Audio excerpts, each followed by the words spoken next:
Vikramshila IAS coaching institute 14 बीघा Rishikesh. Indian constitution कर रहे थे हम लोग, उसमें हम 22 पार्ट कर चुके हैं। आज उसका अगला पार्ट करना हमने अनुसूचियां, 12 अनुसूचियां करेंगे। ठीक है, मैंने कहा डायरेक्ट बुक में नहीं जाना है आपने, कि सीधे आपने लक्ष्मीकांत उठाई और याद करना शुरू कर दिया तो 2-4 चैप्टर पढ़ गए, आप क्या कर देंगे, उसको छोड़ देंगे। तो सबसे पहले बेरेक्ट पढ़िए। बेरेक्ट में सारे कॉन्स्टिट्यूशन के जितने आर्टिकल्स, पार्ट्स, अनुसूचियां, प्रेम्बल, पहले छोटी छोटी चीजों को क्या कर दीजिए, है ना, लर्न करना है, याद करना है। अब इस हद तक याद करना है कि आप उसको बोल सको। समझ में आ गया? ठीक है, तो आज अनुसूचियां कर रहे हैं, स्केड्यूल जिनको कहा जाता है। तो संविधान में कितने स्केड्यूल हैं? आंसर 12 है वर्तमान में।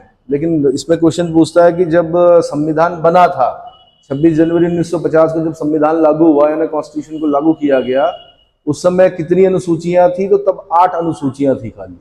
कितनी? 8 अनुसूचियां थी।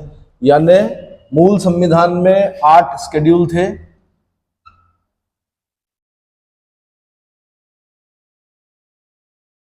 आठ स्केड्यूल थे। वर्तमान में कितने हैं? 12 स्केड्यूल है। वर्तमान में कितने हैं? 12 शेड्यूल हैं। ये 4 जो जुड़े, यहां से क्वेश्चन बनता है। पहले इसको याद कर लो, उसके शेड्यूल में बाद में जाएंगे। कि इसको याद करने का तरीका क्या है कि जैसे 8 थे तो इसका मतलब 9वां, 10वां, 11वां और 12वां शेड्यूल जो है बाद में जुड़ा है। यही तो होता है। अगर मूल संविधान में 8 अनुसूचियां थी, इसका मतलब 4 अनुसूचियां बाद में जुड़ी। अब बाद में जुड़ी तो इसका मतलब संविधान में संशोधन करना पड़ा होगा। तो उसको याद करने का तरीका होता है, आपने बोलना 1, 52, 73, 74। ये याद रखना आपने। 1, 52, 73 और 73 और 74। ठीक है, यहां पे याद करना है आपने क्या? 52, 85, 92, 92, 92/93 कर देना इसको, 12 शेड्यूल वाले को। तो मैंने कहा आपसे जो क्वेश्चन पूछेगा, क्या पूछेगा? बोलेगा 9वीं अनुसूची कब जोड़ी गई? 9वीं अनुसूची कब जोड़ी गई? तो आपने बोलना है first constitutional amendment act. First constitutional amendment act 1952। 1952। तो मैंने कहा लेकिन याद क्या, पूरा पूरा तो याद होता नहीं है। तो शुरू में आपने क्या करना है? इतना याद करना है आपने। ठीक है, फिर पूछेगा 10वीं अनुसूची कब जोड़ी गई? तो 52nd कॉन्स्टिट्यूशनल अमेंडमेंट एक्ट 1985। 1985। फिर पूछेगा 11th शेड्यूल जो है वो कब जोड़ा गया? तो 73rd कॉन्स्टिट्यूशनल अमेंडमेंट एक्ट 1992। 1992। और फिर पूछेगा आपसे कि 12वां शेड्यूल कब जोड़ा गया? तो आपने बोलना 74th कॉन्स्टिट्यूशनल अमेंडमेंट एक्ट 1992-93।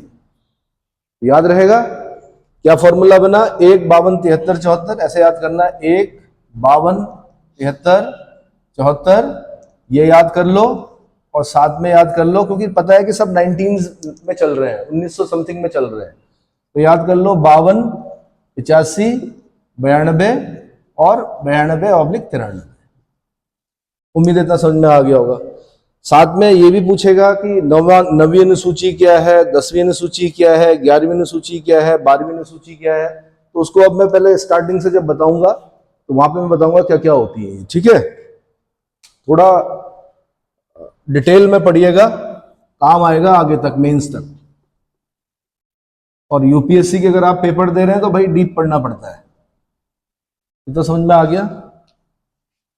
ठीक है, तो सबसे पहले हम क्या करेंगे, 12 अनुसूचियों को क्या क्या लिखा हुआ उनमें, पहली अनुसूची में क्या है, दूसरी अनुसूची में क्या है, वो सब करेंगे।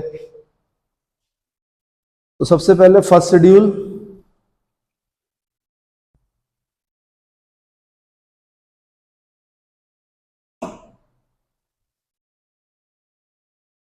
सबसे पहले फर्स्ट शेड्यूल।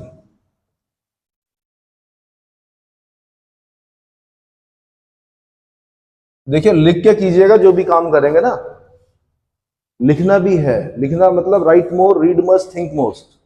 खूब सारा पढ़ना है, उससे ज्यादा लिखना है, उससे ज्यादा उस पर विचार करना है। ठीक है, एनालिसिस करना है। तो फर्स्ट शेड्यूल में क्या है, इसमें दो पार्ट मतलब 1 2 करके लिखेंगे हम। 1 पे लिखा हुआ स्टेट्स, 1 पे क्या लिखा हुआ, स्टेट्स यानी संघ, सॉरी राज्य, और दूसरे पे लिखा हुआ संघ राज्य क्षेत्र। दूसरे पे क्या लिखा हुआ, यूटीज। आप हिंदी में भी लिख सकते हैं, पहली अनुसूची उसमें राज्य लिखा हुआ, दूसरे में लिखा हुआ संघ शासित प्रदेश। क्या लिखा हुआ है, संघ शासित प्रदेश। ठीक है, फिर आते हैं हम सेकंड। इसमें इतना ही याद कीजिए आप, मतलब जितने भी हमारे राज्य हैं वर्तमान में देश में, वो सब कहां पर लिखे हुए हैं, कौन कौन से राज्य हैं, कब कब बने, क्या बने, वो सब यहां पर लिखा हुआ। यूटीज कितनी है उनके बारे में उल्लेख कर रखा है। ठीक है, उसके बाद second schedule.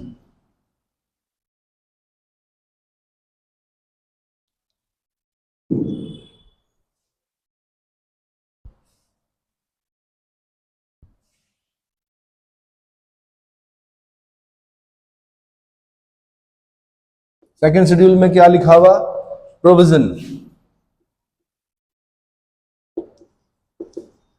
Provision as to president and governor, governors. बहुत सारे राज्य हैं, उन राज्यों में क्या जितने भी गवर्नर्स हैं, यानी provision as to the president and governors of the state, governors of the states. ठीक है, governor of the states, governor of the states. यानी हिंदी में अगर हम बोलेंगे तो दूसरी अनुसूची में क्या है, राष्ट्रपति और राज्यपालों के संबंध में उपबंध, प्रोविजन बोलते हैं उपबंध को। किसको बोलते हैं, उपबंध को, यानी राष्ट्रपति और राज्यों के राज्यपालों के बारे में उपबंध। फिर इसमें पार्ट करके लिखना आप, ये पार्ट 1 है इसका, सेकंड शेड्यूल का पार्ट 1, सेकंड शेड्यूल का पार्ट 1। फिर सेकंड शेड्यूल का पार्ट 2 जब आएंगे तो उसमें लिखना निरसित, रिपील कर दिया गया है, इसको हटा दिया गया है। फिर पार्ट 3 यानी सेकंड शेड्यूल का पार्ट 3, ये बड़ा इंपॉर्टेंट है क्योंकि इस समय इसमें लोकसभा के अध्यक्ष, उपाध्यक्ष, राज्यसभा के सभापति, उपसभापति, विधानसभा के अध्यक्ष, उपाध्यक्ष और विधान परिषद के सभापति और उपसभापति के बारे में उपबंध किया गया। तो लिखना कैसे है इसको, यानी provision as to the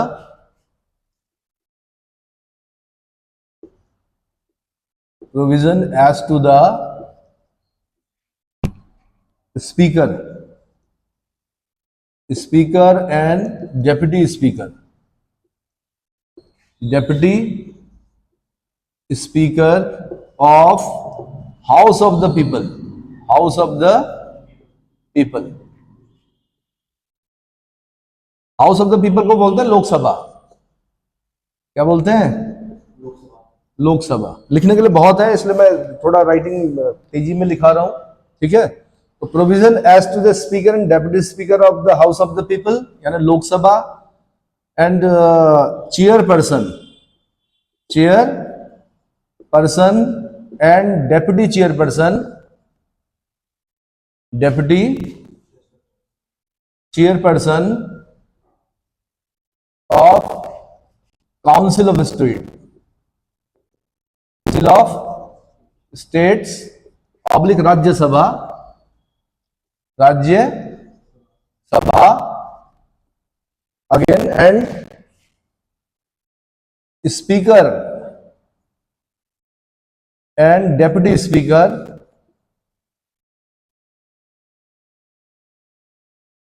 deputy speaker of legislative assembly, legislative assembly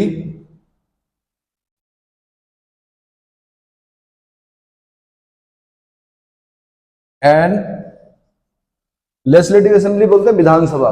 विधानसभा में जब हम बोलेंगे अध्यक्ष उपाध्यक्ष तो उसको स्पीकर डेप्यूटी स्पीकर बोलते हैं। और जब हम क्या बोलते हैं राज्यसभा और विधान परिषद में जब हम बोलेंगे तो चेयरपर्सन एंड पहले चेयरमैन बोलते थे, पता चला राज्यसभा में नजमा हेपतुल्ला भी बैठी, महिला है। चेयरमैन बोलना ठीक नहीं होता, मैन लग रहा है पीछे, चेयरपर्सन, पर्सन में दोनों आते हैं, स्त्री और पुरुष दोनों आते हैं। ठीक है, तो किताबों में चेयरमैन लिखा हुआ है, आपने चेयरपर्सन बोलना है, सही शब्द जो है वो क्या है, चेयरपर्सन। ठीक है, तो speaker and deputy speaker of legislative assembly and chairperson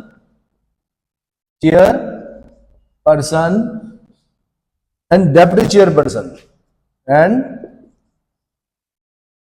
deputy chairperson of legislative council, legislative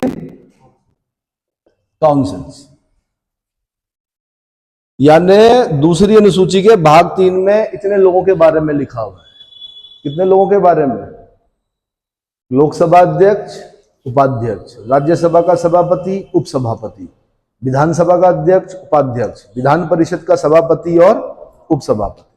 ठीक है, फिर जाते हैं पार्ट 4 में। पार्ट मतलब ए बी सी डी करके लिखिए, 1 2 3 4 मत लिखिए इसको, ए बी सी डी लिखिए। Part A, part B, part C, constitution में ऐसे लिखा हुआ है, पार्ट डी। ठीक है, अगला जो लिखा हुआ provision,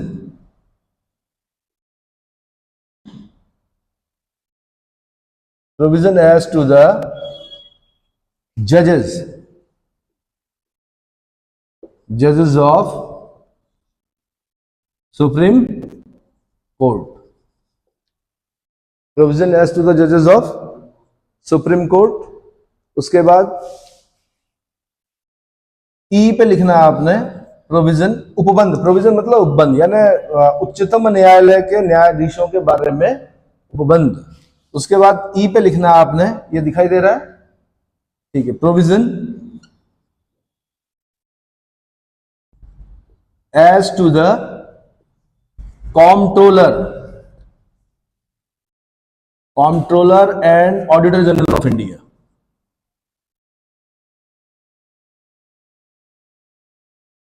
auditor general of India, CAG बोलते हैं इसको। क्या बोलते हैं? कैग। कल मैंने नाम भी पूछा था, इस समय वर्तमान में कैग कौन है? कल मैंने कैग का नाम पूछा था। कैग का आर्टिकल क्या होता है? कल जब मैं पार्ट्स करा रहा था तो उसमें मैंने कल ही परसों मैंने बताया था आपको, comptroller and auditor general of India, ये पार्ट 5 के चैप्टर 5 में आता है। किसमें आता है? पार्ट 5 के चैप्टर 5 में आता है, आर्टिकल 148 से लेके 151 तक आता है। साथ में मैंने आपसे पूछा था इस समय वर्तमान में कैग कौन है, हमारे नियंत्रक और महालेखा परीक्षक कौन है? तो याद भी रखना जो चीज यहां से बताई जाती है। आंसर दीजिए, कौन है? के संजय मूर्ति जी हैं। कौन है? के संजय मूर्ति जी हैं इस समय कैग वर्तमान में। अब जब क्वेश्चन बनेगा, यूपीएससी से क्वेश्चन पूछती है, तो ये यूपीएससी से क्वेश्चन पूछती है कि जो दूसरी अनुसूची है उसमें किन किन के बारे में उपबंध किया गया है। क्या पूछेगा? किन किन के बारे में उपबंध किया गया है। तो देखो, इनको आपने हाईलाइट करना है। ये मेन जो कीवर्ड्स है वो ये है, प्रेसिडेंट के बारे में किया गया है, गवर्नर ऑफ द स्टेट्स के बारे में किया गया है, गवर्नर ऑफ द स्टेट्स के बारे में किया गया है, speaker and deputy speaker of Lok Sabha के बारे में किया गया है, चेयरपर्सन एंड डेप्यूटी चेयरपर्सन के बारे में किया गया है ऑफ काउंसिल ऑफ स्टेट यानी राज्यसभा। फिर दोबारा मैंने कहा speaker and deputy speaker of legislative assemblies, इनके बारे में उपबंध किया गया है। फिर chairperson and deputy chairperson of legislative councils के बारे में किया गया है। जजेस ऑफ द सुप्रीम कोर्ट के बारे में किया गया है। इनके बारे में जजेस ऑफ द सुप्रीम कोर्ट के बारे में किया गया और कैग के बारे में किया गया। दूसरी अनुसूची में 4 ऑप्शन देगा वो। क्या करेगा? 4 ऑप्शन देगा। जब यूपीएससी का क्वेश्चन सेट किया जाता है तो बड़े मनोवैज्ञानिक तरीके से बनता है पेपर। वो बोलेंगे दूसरी अनुसूची में यानी सेकंड शेड्यूल में किन किन के बारे में उल्लेख किया गया है।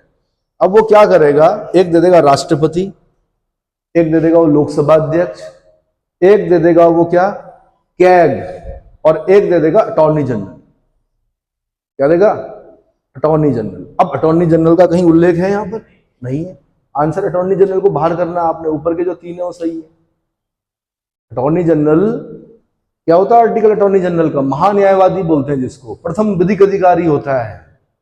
प्रथम जो लीगल मतलब भारत सरकार की तरफ से जो पैरवी करता है, भारत सरकार पर जब कोई केस होगा और वो किसी कोर्ट में चल रहा होगा, तो वो पैरवी जो करेगा वो कौन करेगा? अटॉर्नी जनरल करेगा। तो अटॉर्नी जनरल के बारे में उपबंध नहीं है इसमें, ठीक है। किस किस के बारे में उपबंध है? हाँ जी, प्रेसिडेंट के बारे में है। दूसरा, हाँ जी, आर्टिकल 76, सॉरी, जो आपका ये क्या नाम है, महान्यायवादी है, आर्टिकल 76। आर्टिकल 78 में क्या है? हाँ, वो ड्यूटी ऑफ प्राइम मिनिस्टर, ठीक है, रोको इसे। इसके बाद आता है थर्ड शेड्यूल।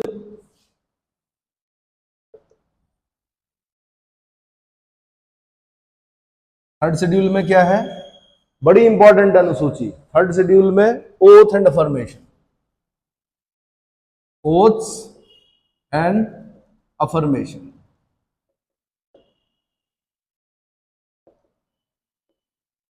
शपथ और प्रतिज्ञा के प्रारूप। अब ये भी देखो, आपकी इंग्लिश भी सुधर रही है कि शपथ किसको बोलते हैं और प्रतिज्ञा किसे बोलते हैं। तो इसमें फॉर्म्स दे रखी है, यानी फॉर्म्स ऑफ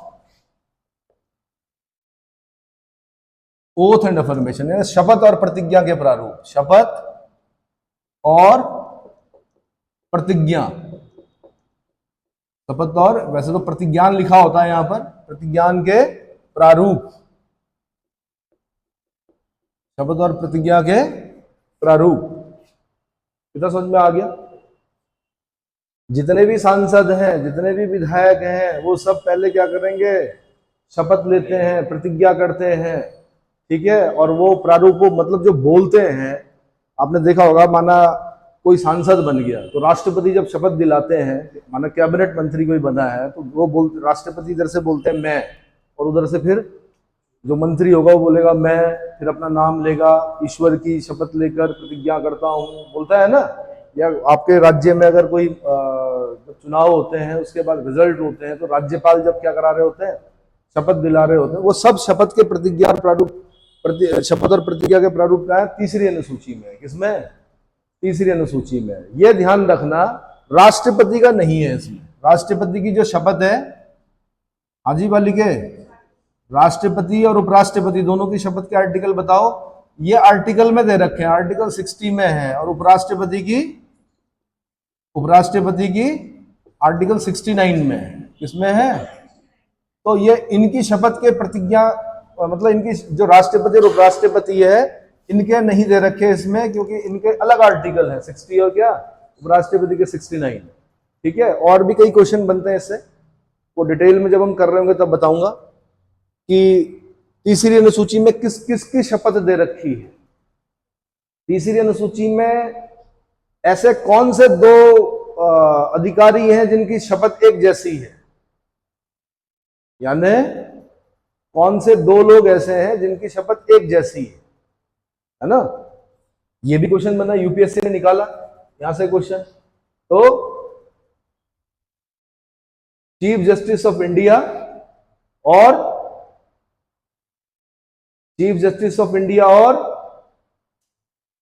तीसरी अनुसूची में जाएंगे ना आप, comptroller and auditor general of India, CAG, इन दोनों की शपथ एक जैसी होती है। तो यूपीएससी ने क्वेश्चन पूछ लिया यहां से, यानी चीफ जस्टिस ऑफ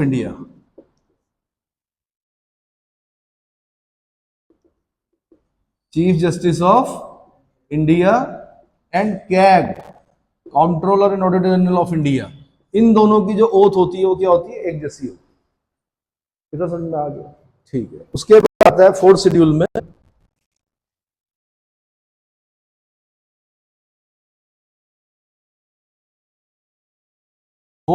आता है allocation of seat in Rajya Sabha. Allocation of seats in Rajya Sabha. Rajya Sabha बोल लो, या जो संवैधानिक नाम है council of states, council of states. Rajya Sabha में सीटों का आवंटन, इसमें क्या आता है? राज्यसभा में सीटों का आवंटन।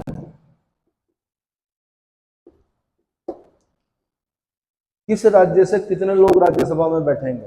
जैसे उत्तराखंड लोग हैं हम, उत्तराखंड से सिर्फ 3 लोग बैठते हैं राज्यसभा में। कितने? संसद में कुल सांसद जो उत्तराखंड से आते हैं वो 8 होते हैं। 5 बैठते हैं लोकसभा में, 5 हमारी लोकसभा सीटें हैं और 3 हमारी कहां पर है? राज्यसभा में। ठीक है, तो उत्तराखंड से 3 लोग कहां बैठते हैं? राज्यसभा में। तो ये कहां पर दे रखा कि 3 लोग ही बैठेंगे? ये 4th शेड्यूल में दे रखा है। ठीक है, और सबसे ज्यादा कहां से बैठते हैं? उत्तर प्रदेश। भाई जिस राज्य की जनसंख्या ज्यादा होगी वहां से ज्यादा बैठेंगे। ठीक है, और लोकसभा में कितने बैठते हैं? हमारे 5 बैठते हैं। तो एक बार कहीं क्वेश्चन पूछा गया, इंटरव्यू में पूछा किसी से कि भाई हमारे कुल सांसद कितने? उसने कहा 5। तो 5 तो खाली लोकसभा वाले को सांसद थोड़े कहते हैं, मेंबर ऑफ पार्लियामेंट दोनों है। जो लोकसभा में बैठ रहे हैं 5 लोग वो भी मेंबर ऑफ पार्लियामेंट है, और जो राज्यसभा में बैठ रहे हैं 3 लोग वो भी मेंबर ऑफ पार्लियामेंट है। तो उसे क्या करना चाहिए था? 5 + 3 8 बोलना चाहिए था उसे। ठीक है, अगला जो है 5th शेड्यूल में आते हैं हम। 5th शेड्यूल इंपॉर्टेंट है आपका।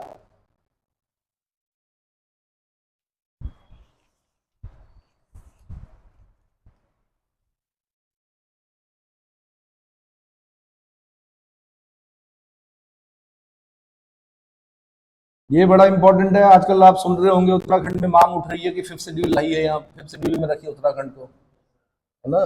क्यों रखिए? तो सब कह रहे हैं हाँ जी रखिए जी 5th शेड्यूल में। क्यों रखिए? तो उसका डिटेल पढ़ना हमने आगे चलकर। क्यों रखिए, क्या कारण है कि 5th शेड्यूल क्यों जरूरी है? पहले उसको ढंग से क्या करना, आपने रीड करना है, ताकि जब भी आपसे कोई पूछे कि 5th शेड्यूल है क्या, तो आप क्या कर सको, उसको provision as to the administration and control.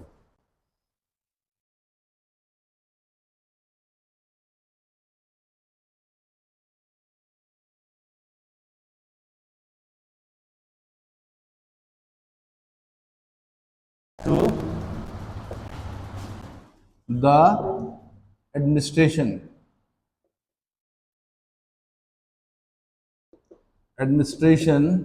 and control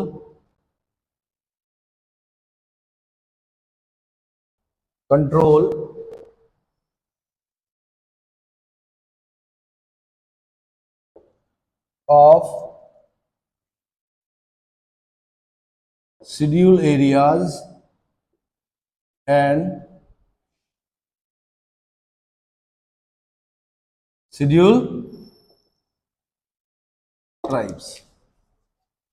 ठीक है, schedule area and schedule tribes. इतना समझ में आ गया? यानी किसके बारे में? अनुसूचित क्षेत्र।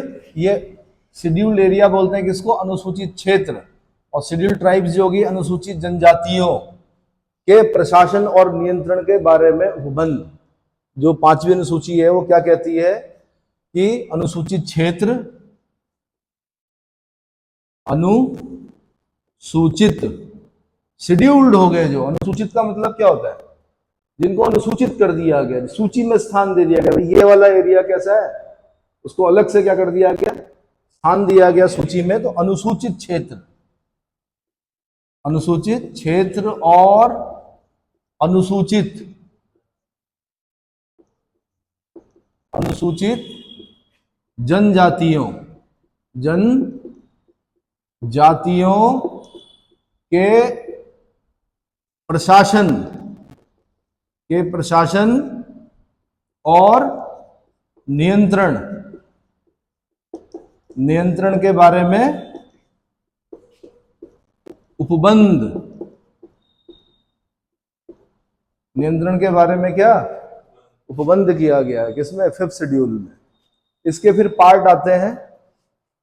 पार्ट 1 जो है, पार्ट 1, पार्ट ए बोल सकते हैं आप। ये जनरल है, साधारण। यानी इसमें परिभाषा दी गई है कैसे कैसे शेड्यूल्ड एरिया क्या होगा, शेड्यूल्ड ट्राइब क्या होगा, है ना? पार्ट बी में administration and control of scheduled area and scheduled tribe, वही सेम चीज बोली गई है। पार्ट बी, पार्ट बी में क्या कहा गया है? Administration and control.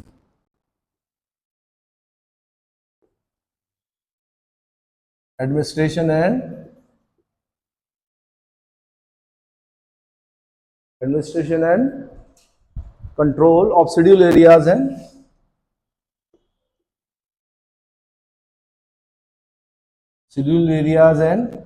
Schedule tribe.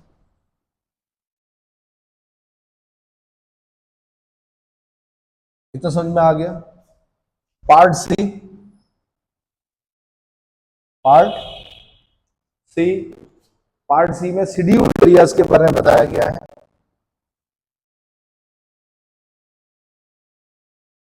Schedule area के बारे में बताया। D, part D, amendment of the schedule. Part D क्या है? Amendment of the schedule. Amendment of the,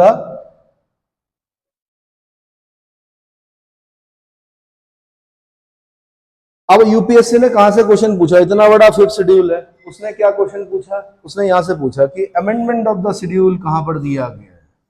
आपने बोलना है कि फिफ्थ शेड्यूल के पार्ट डी में दिया है। फिफ्थ शेड्यूल के पार्ट डी में दिया गया कि अनुसूची का संशोधन, अनुसूची का संशोधन कहां पर है? आंसर पार्ट डी में है, फिफ्थ शेड्यूल के। ऐसे ही उसने पूछा कि administration and control of schedule areas and schedule tribe कहां पर दिया गया? तो आंसर फिफ्थ शेड्यूल के पार्ट बी में दिया गया।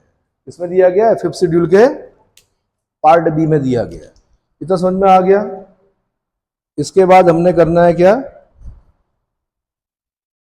क्या करना है? सिक्स शेड्यूल करना है।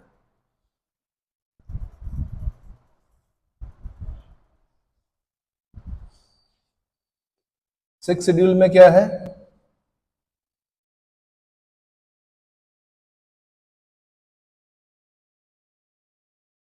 सिक्स शेड्यूल में क्या है भाई? चार राज्यों के नाम याद रखने हैं आपने। पता नहीं कितने पेपरों में यूपीएससी पूछ चुकी है वो चार राज्य कौन कौन से।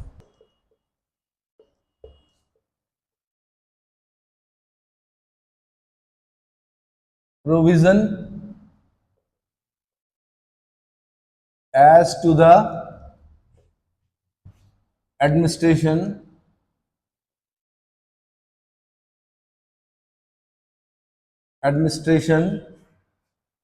बोलो भाई, of the tribal areas, of the tribal areas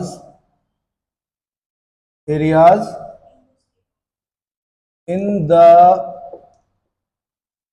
state of, अब यहां से इंपॉर्टेंट होता है असोम। असम बोलते थे पहले, असोम बोलते हैं हम। Assam, Meghalaya, Tripura and Mizoram.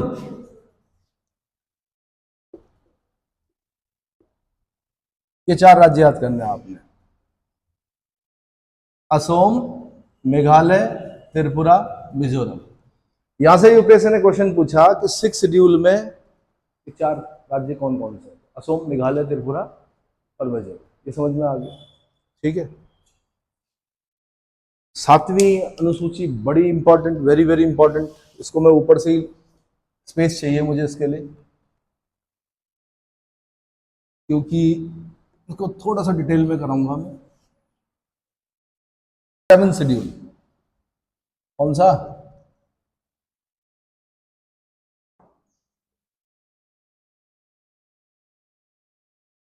Seven schedule, इसमें लिस्ट दे रखी है भाई। सेवन शेड्यूल में list one union list, list two state list, list three concurrent list, concurrent list. ठीक है।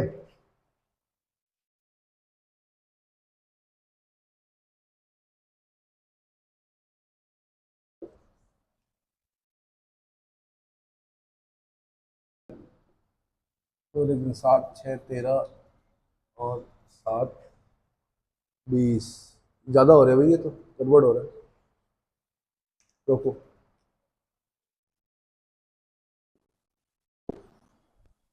तो मूल संविधान में यूनियन लिस्ट में कितने सब्जेक्ट थे? 97 सब्जेक्ट थे। स्टेट लिस्ट में कितने थे? 66 थे। और कंकरेंट लिस्ट में कितने थे? 47 थे। वर्तमान में कितने कितने, ये कम ज्यादा होते रहते हैं भाई, कम ज्यादा मतलब इधर से उधर होते रहते हैं, इधर से उधर हुए हैं। तो इस समय यूनियन लिस्ट में 100, स्टेट लिस्ट में 61 और कंकरेंट लिस्ट में 52 सब्जेक्ट। इसको हम बोलते हैं संघ सूची, इसको बोलते हैं राज्य सूची, इसको बोलते हैं समवर्ती सूची। बड़ा इंपॉर्टेंट है 7वीं अनुसूची। सीधा सीधा बोला गया है कि संघ सूची पर कानून बनाने का अधिकार किसका है? संसद का, पार्लियामेंट का है। किसका है?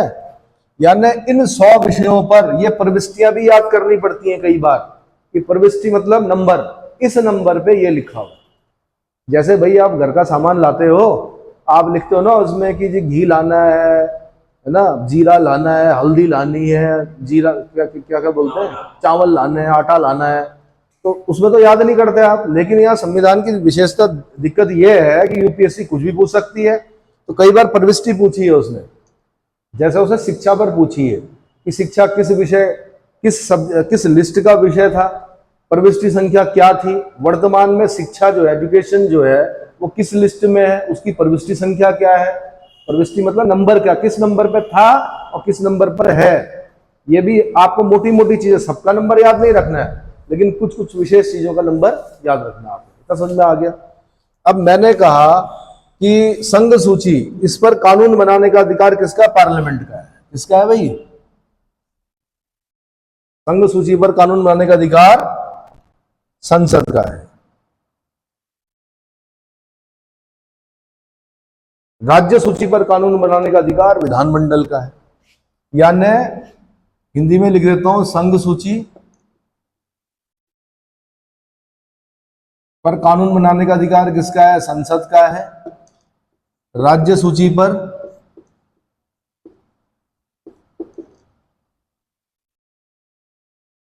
राज्य सूची की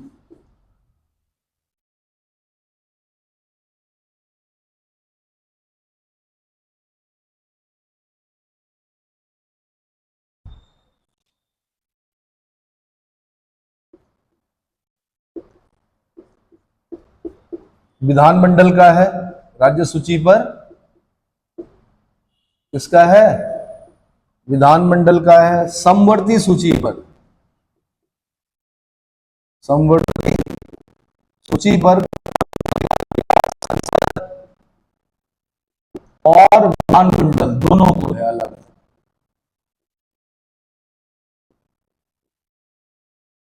अच्छा, एक चीज कई बार ये भी पूछता है, कंकरेंट लिस्ट कहां किस देश के संविधान से ली गई? तो ऑस्ट्रेलिया लिख देना है यहाँ पे।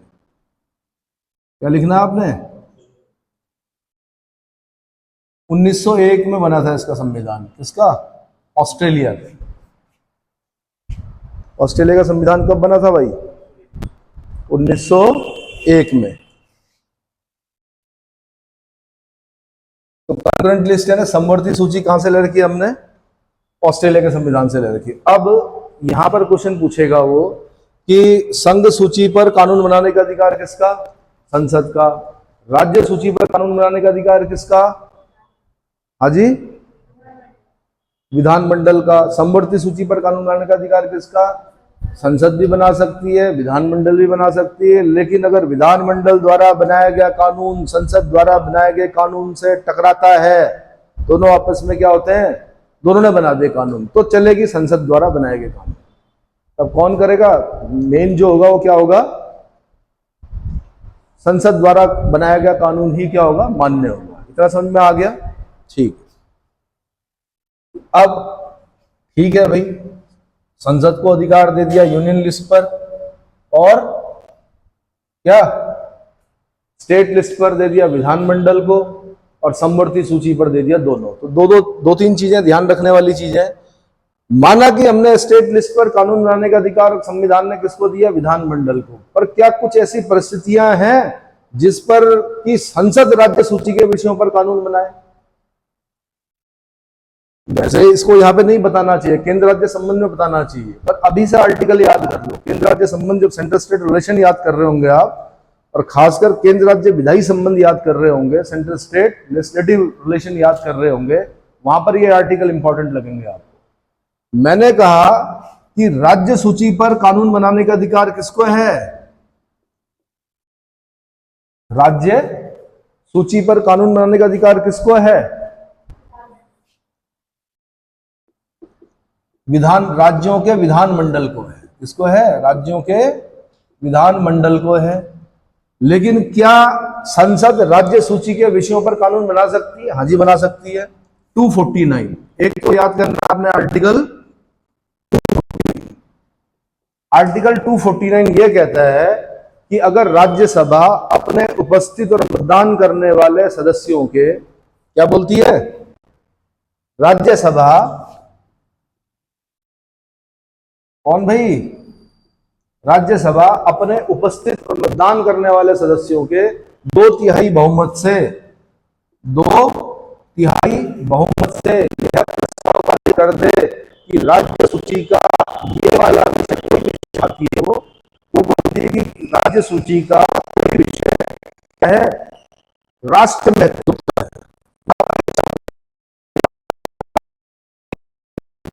राष्ट्रीय महत्व का है। क्या बोलेगी वो? ये विषय, राज्य सूची का ये विषय राष्ट्रीय महत्व का है, इसलिए इस पर कानून बनाने का अधिकार संसद को होना चाहिए। तो ये अधिकार संसद को मिल जाता है। ये अधिकार किसको मिल जाता है? संसद को मिल जाता है। इतना समझ में आ गया? तो मतलब आपने जब आर्टिकल 249 लिखना है तो वहां पर आपने एक चीज लिखनी है, नेशनल इंटरेस्ट। क्या लिखना है आपने?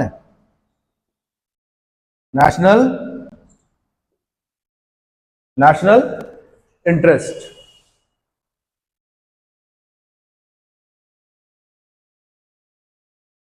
और इसको हिंदी में बोलते हैं राष्ट्रीय हित। क्या बोलते हैं? राष्ट्रीय। ये राज्यसभा का बड़ा महत्वपूर्ण आर्टिकल, राज्यसभा की बड़ी महत्वपूर्ण शक्ति आर्टिकल 249। मैंने कहा उसने अपने उपस्थित और मतदान करने वाले सदस्यों के 2/3 बहुमत से प्रस्ताव पारित कर दिया कि राज्य सूची का कोई विषय राष्ट्रीय महत्व का घोषित कर दिया उसने। अब कहा कि इस पर कानून संसद को बनाना चाहिए, विधानमंडल को नहीं बनाना चाहिए। तो वो संसद ने क्या कर दिया? कानून बना दिया। लेकिन संसद द्वारा बनाए गए कानून की विशेषता ये होती है कि इसकी उम्र खाली 1 वर्ष होती है, 1 ईयर। ये कानून कितना चलेगा? 1 साल तक चलेगा। 1 साल बाद फिर राज्यसभा क्या करेगी? उसको राष्ट्रीय महत्व का घोषित कर सकती है, उस विषय को, राज्य सूची के। फिर दोबारा संसद उस पर कानून बनाएगी, फिर 1 साल चलेगा। और ऐसे अनंत समय तक राज्यसभा क्या करवा सकती है? राज्य सूची के किसी एक विषय पर या किसी एक से अधिक विषयों पर कानून बनाने का अधिकार संसद को दिलवा सकती है। लेकिन उसको हर 1 साल बाद क्या करना पड़ेगा? उसको राष्ट्रीय महत्व का घोषित करना पड़ेगा। अगला जो आर्टिकल है जो बताता है कि स्टेट लिस्ट पर संसद कानून बना सकती है, article 250। Article 250 proclamation of emergency. जब प्रोक्लेमेशन ऑफ इमरजेंसी होगा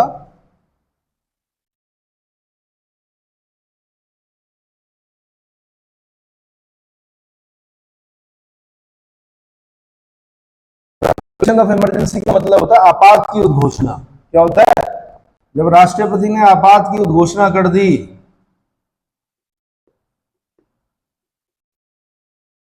क्या कर दी? आपात की उद्घोषणा कर दी, तो राज्य सूची के विषयों पर कानून बनाने का अधिकार किसको मिल जाता है भाई? संसद को मिल जाता है। मैंने आपको जब पार्ट करा रहा था ना, तो पार्ट 18 बताया था, मैंने आपको बताया था जर्मनी के वीमर कॉन्स्टिट्यूशन से लिया है हमने, जो आपात बंद ली है। उसमें मैंने 352 बताया था, 352 आर्टिकल बताया था, इसको कि नेशनल इमरजेंसी बोलते हैं। और नेशनल इमरजेंसी 3 कारणों से लगती है। पहले 3 कारणों से लगती थी, अब 3 कारणों से लगती है। पहले लिखा हुआ था युद्ध, बाह्य आक्रमण और अभ्यंतरिक अशांति। क्या? अभ्यंतरिक, इंटरनल डिस्टर्बेंस लिखा हुआ था। इंदिरा गांधी जी ने क्या किया कि इंटरनल डिस्टर्बेंस के आधार पर राष्ट्रपति को रातों रात फोन पे ही क्या करवा दिया, मतलब बोला कि इमरजेंसी लगा दो। कैबिनेट को पता ही नहीं था। संविधान में संशोधन करना पड़ा। क्या करना पड़ा? संविधान में संशोधन करना पड़ा। बोला गया कि अब आज के बाद इंटरनल डिस्टर्बेंस के आधार पर तो इमरजेंसी नहीं लगा सकता कोई भी है ना, उद्घोषणा नहीं की जा सकती। तो क्या करना पड़ा कि 352 जो आर्टिकल है उसमें बोला गया युद्ध, दूसरा बाह्य आक्रमण, और आभ्यंतरिक अशांति की जगह पर लिखा गया आर्म रिबेलियन। क्या लिखा गया? सशस्त्र विद्रोह। अगर सशस्त्र विद्रोह हो जाए तो राष्ट्रपति आपात की उद्घोषणा कर सकते हैं। मैं ऐसा लगता है जैसे बहुत सारे लोग कर रहे हो, इसलिए जो किताबों में लिखा होता है कर सकता है, एक वचन बनाने के लिए, ऐसा मतलब सम्मान पूरा होता है महामहिम का, लेकिन ये दिखाने के लिए कि एक व्यक्ति है, इसलिए ठीक है। और दूसरा लिखना पड़ा वहां पर क्या कि कैबिनेट की लिखित सूचना पर राष्ट्रपति प्रोक्लेमेशन ऑफ इमरजेंसी, घोषणा जब करेगा तो कैबिनेट की लिखित सूचना होनी चाहिए, क्योंकि जब इमरजेंसी लगाई गई थी, है ना, इंटरनल डिस्टर्बेंस के आधार पर, तो कैबिनेट को पता नहीं था। मीडिया ने जब कैबिनेट से पूछा कि जी इमरजेंसी लगी, उन्होंने कहा हमें नहीं पता। उन्होंने कहा कैसे कैबिनेट हो भाई, सारे जो फैसले होते हैं कैबिनेट लेती है, मेन कैबिनेट होता है, मंत्री मंडल, हिंदी में बोलते हैं कैबिनेट हो क्या, मंत्रिमंडल, और एक होती मंत्री परिषद, काउंसिल ऑफ मिनिस्टर्स। तो मंत्री परिषद में ज्यादा लोग होते हैं, मंत्री परिषद में मंत्रिमंडल के सदस्य भी, मतलब कैबिनेट मिनिस्टर भी होते हैं, राज्य मंत्री भी होते हैं, उप मंत्री भी होते हैं, लेकिन मंत्रिमंडल में सिर्फ वो मंत्री होते हैं जिनके पास मंत्रालय होते हैं। समझ में आ गया? ठीक है जी। तो अगर प्रोक्लेमेशन ऑफ इमरजेंसी हो गई, आर्टिकल 252 में कहा गया, तो भी राज्य सूची के विषय पर कानून बनाने का अधिकार किसको मिल जाएगा? संसद को मिल जाएगा। उसके बाद आता है आर्टिकल 252। आर्टिकल 252 ये दिखाई दे रहा भाई, आर्टिकल 252। आर्टिकल 252 को हम बोलते हैं consent of states.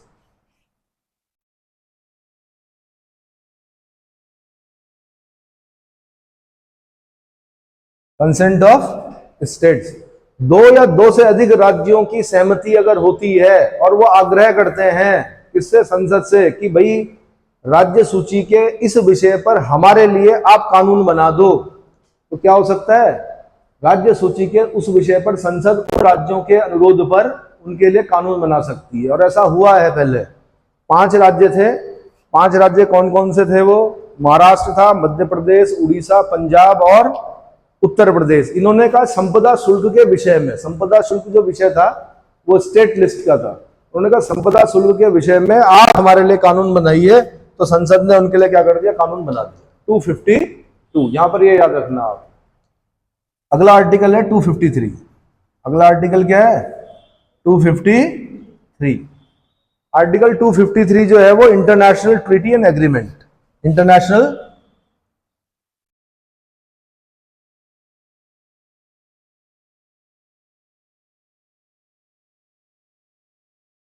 Treaty and agreement,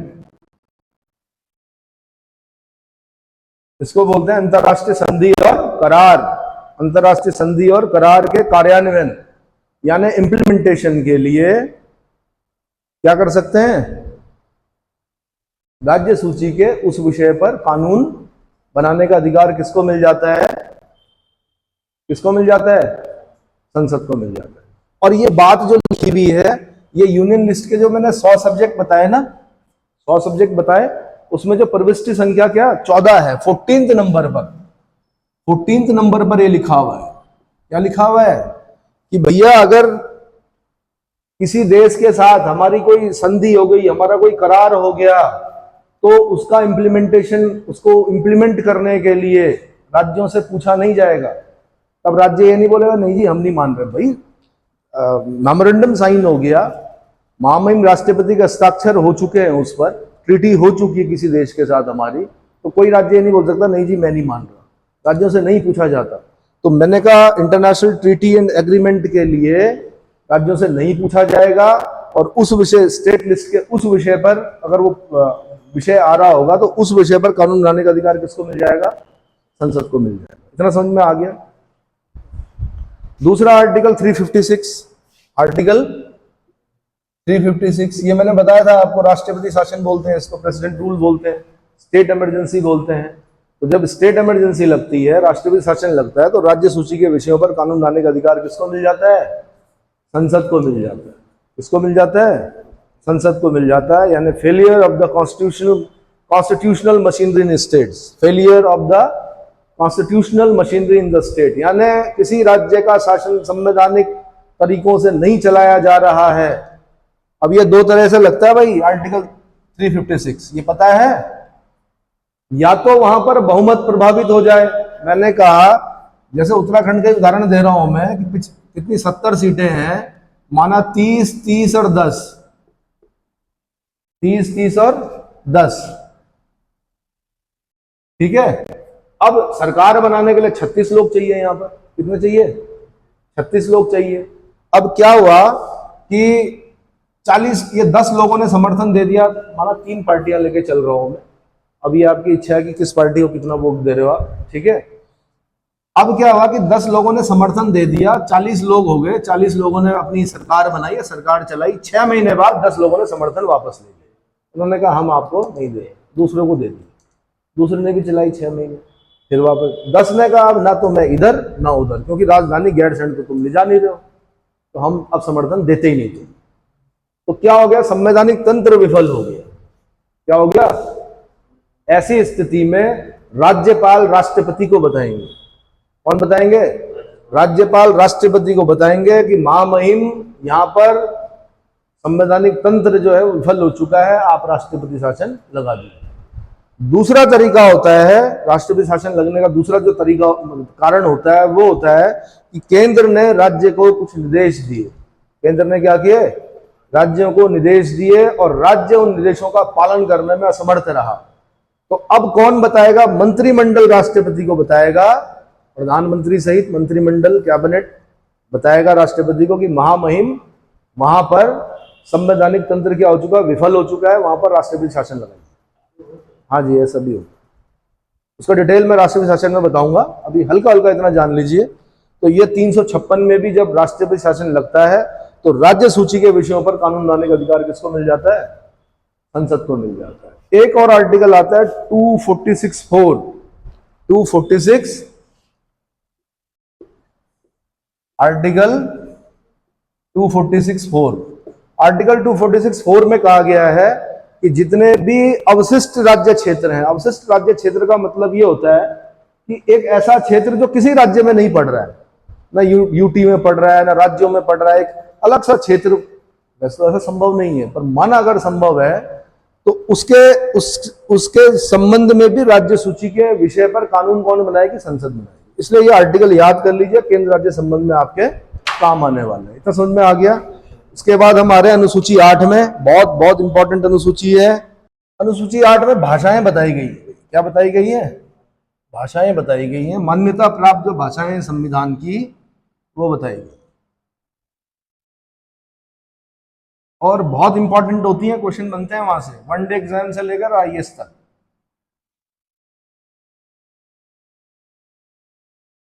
कहां तक, और कमाल की बात देखिए ना, इस देश में जिस भाषा को बोलकर आप लोग गौरवान्वित महसूस करते हो उसका स्थान ही नहीं है मान्यता प्राप्त 22 भाषाओं में, है क्या? हाँ जी, अभी देखते हैं है कि नहीं है, पूरे लिखना पड़ेगा, है ना, है क्या है?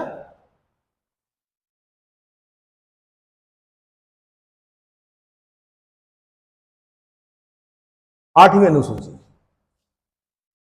अरे CIG,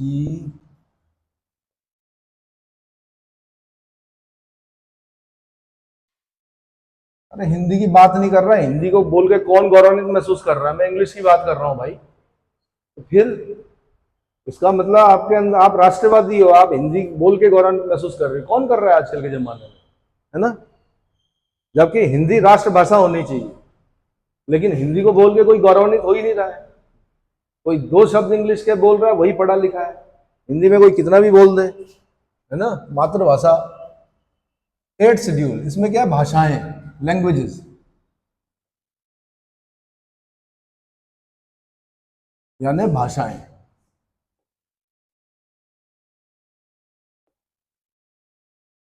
अब भाषाओं में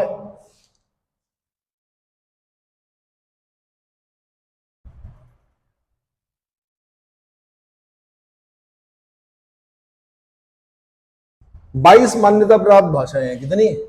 22। संविधान में 22 मान्यता प्राप्त भाषाएं हैं, लेकिन उससे पहले वो 22 भाषाओं की लिस्ट लिखा हूं मैं, 21, 71 और 92। आपने क्या करना है, यहां पे लिखना है 21, 71 और 92। एक फॉर्मूला याद करना आपने इसमें, 21, 71 और 92। फिर याद करना आपने 67, 92, 03। 67, 92, 03। भैया याद कर लीजिए नंबर पहले, क्योंकि क्वेश्चन यहीं से पूछे जाएंगे भाई। जो वनडे वाली सोच अगर आपकी है कि वनडे निकालना है, तो वो यहां से क्वेश्चन पूछे जाएंगे। डिटेल फिर बाद में बताऊंगा मैं। दरअसल क्या हुआ, 21st कॉन्स्टिट्यूशनल अमेंडमेंट एक्ट 1967, 1967 से सिंधी जोड़ी गई। क्या जोड़ी गई?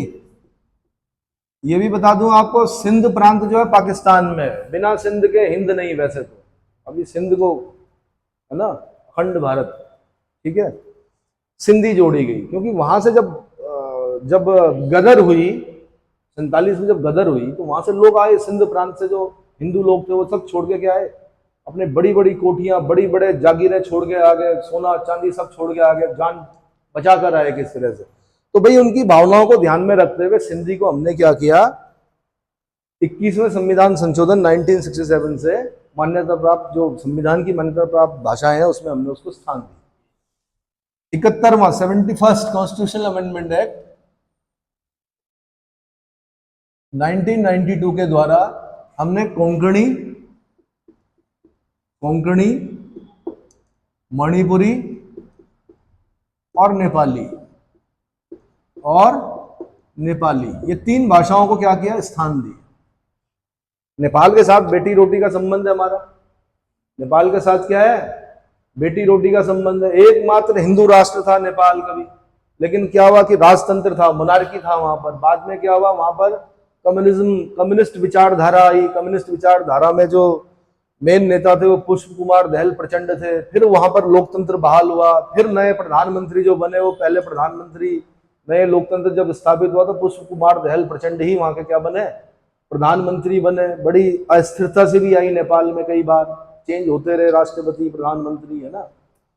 पर ठीक है, तो नेपाली को हमने स्थान दिया। कोंकणी आपकी कहाँ, गोवा वाला जो क्षेत्र है वहां पर बोली जाती है कोंकणी। कोंकण रेलवे सुना होगा, गोवा जब जाओगे तो कोंकण रेलवे से जाओगे। कोंकणी को हमने स्थान दिया। मणिपुरी, बड़ा, ये भी हमारे बिल्कुल भाईबंद है। हिमालयी जो राज्य हैं ये सब एक जैसे, लगभग क्या है, खान पान, रहन सहन एक जैसा है लगभग। भाषा अलग हो सकती है लेकिन भाव एक ही है, ठीक है। मणिपुरी को हमने स्थान दिया, ठीक है। फिर क्या हुआ, 92nd कॉन्स्टिट्यूशनल अमेंडमेंट एक्ट से 2003 में हमने बोडो, कौन सी भाई, बोडो, संथाली, मैथिली और डोगरी, ये 4 भाषाएं जोड़ी हैं। मैथिली, ठीक है, मैथिली है, हाँ वही कह रहा हूं। बताओ, सीता माता का मायका है मिथिला। विधे, वैदेही, सीता माता का नाम है, विधे की थी इसलिए वैदेही। मैथिली भी उन्हीं का नाम है। मिथिला नरेश जनक की पुत्री थी, है ना, इसलिए क्या है उनका नाम मैथिली भी है, ठीक है। अब बोडोलैंड में बोली जाती है। असम वाला जो क्षेत्र है बोडोलैंड, वहां पर बोली जाती है। संथाल जो है वो झारखंड में बोली जाती है। झारखंड के कौन कौन से जिले हैं, संथाल परगना।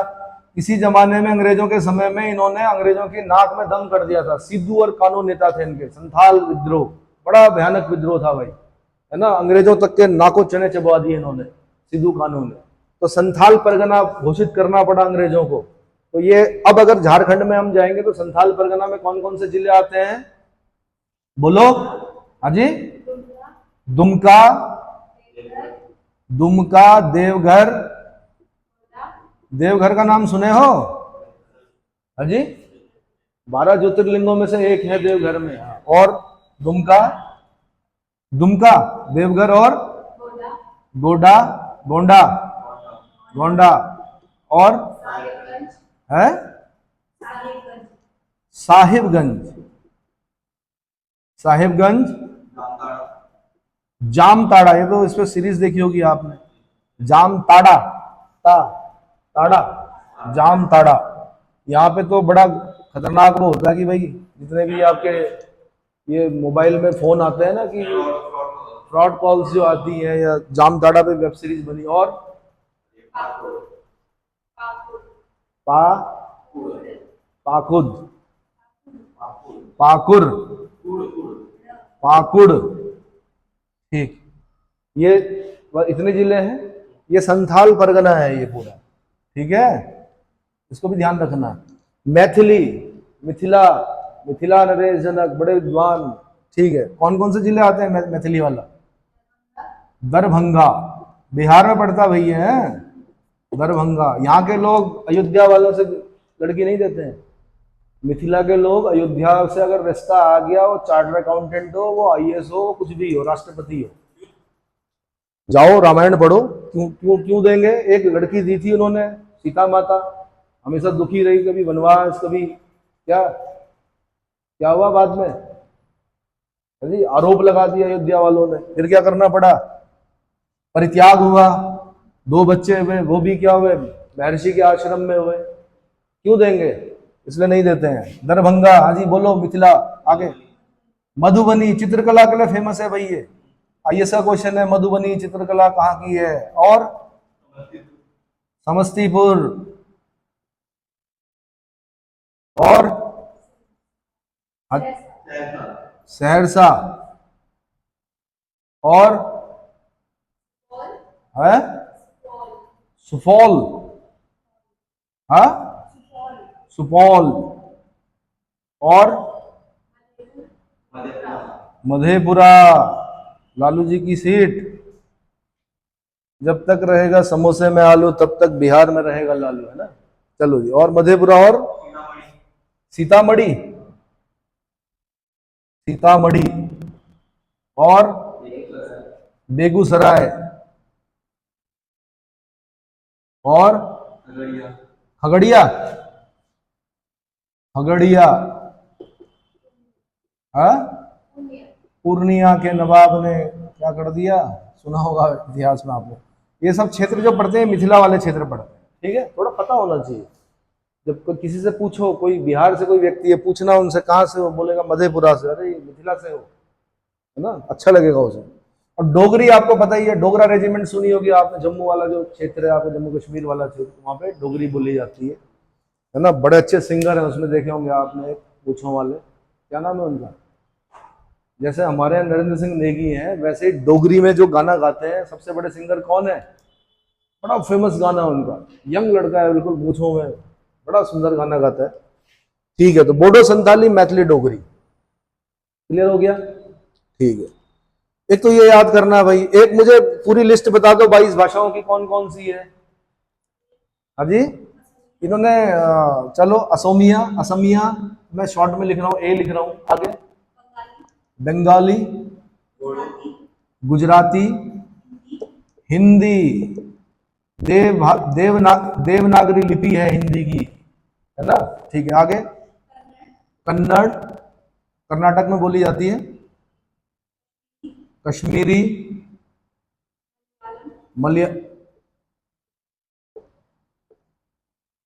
कश्मीरी, मलयालम, मलयालम कहाँ बोली जाती है भाई? अरे भाई केरला में बोली जाती है, भगवान शिव के डमरू से निकली हुई भाषा है, सबसे सबसे कठिन भाषा है मलयालम, है ना। जिसने मलयालम सीख ली, समझ लो उसके ब्रेन के दोनों पार्ट क्या है, सक्रिय है। जो वहां पैदा हुआ वो तो कोई दिक्कत नहीं, वो तो सीखेगा सीखेगा बोलेगा। लेकिन अगर आप मलयालम सीख लेते हैं तो ये मान लेना कि दोनों पार्ट आपके क्या हो गए, सक्रिय हो गए। भगवान शिव के डमरू से निकली हुई, और केरला जो है भगवान परशुराम के फरसे से निकली हुई भूमि है। ये भी याद करना, क्वेश्चन बने हुए हैं ये, ऐसे मत बोल समझना कि मैं धर्म पर चर्चा कर रहा हूं, ये क्वेश्चन बने हुए हैं उत्तराखंड में। अगला मलयालम, आगे मराठी, इस पे आजकल बड़ा विवाद चल रहा है ना। महाराष्ट्र में रहना होगा तो मराठी में बोलना होगा। चलो, और उड़िया, ये उड़ीसा में बोली जाती है।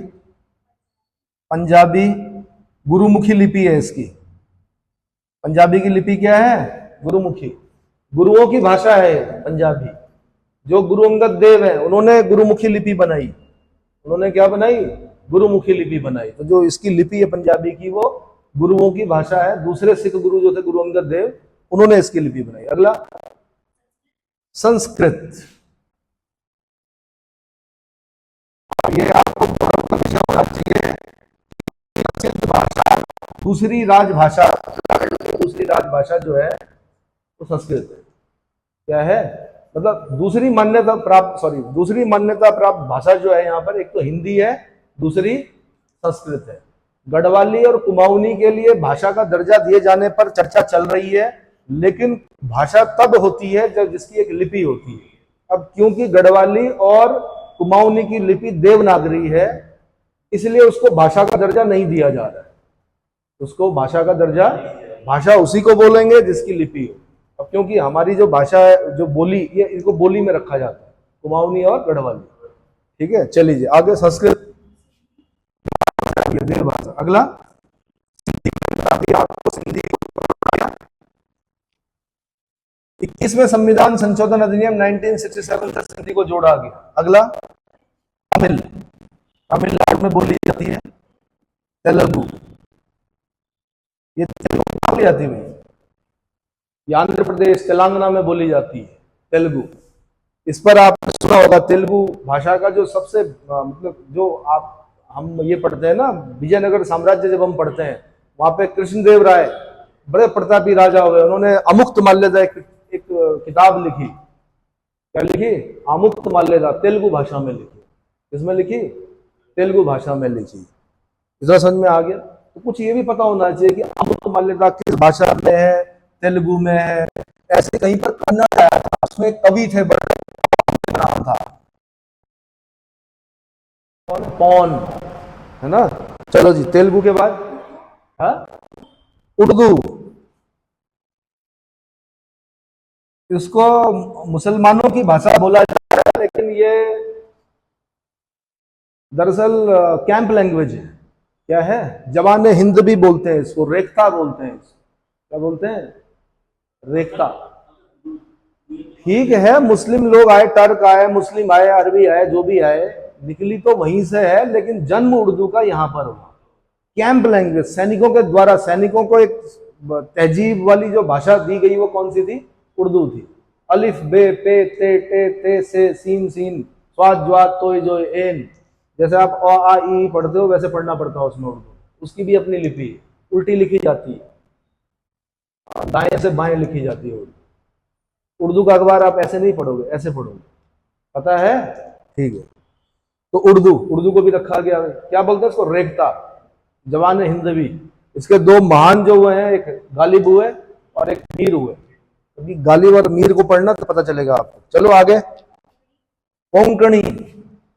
ये कोंकणी मैंने कह दिया आपको कहाँ, ये गोवा जब क्षेत्र जाओगे आपको कोंकणी सुनने को मिलेगी आपको। आगे, मणिपुरी। आगे, नेपाली।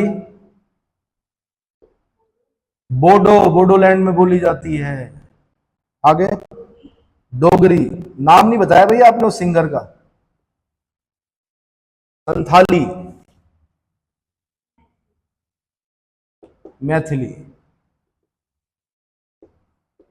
मैथिली हो गई 22 भाषाएं, 22 मान्यता प्राप्त भाषाएं। इतना समझ में आ गया?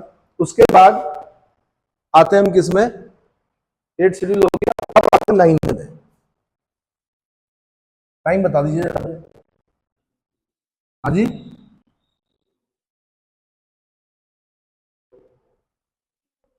34 मिनट्स।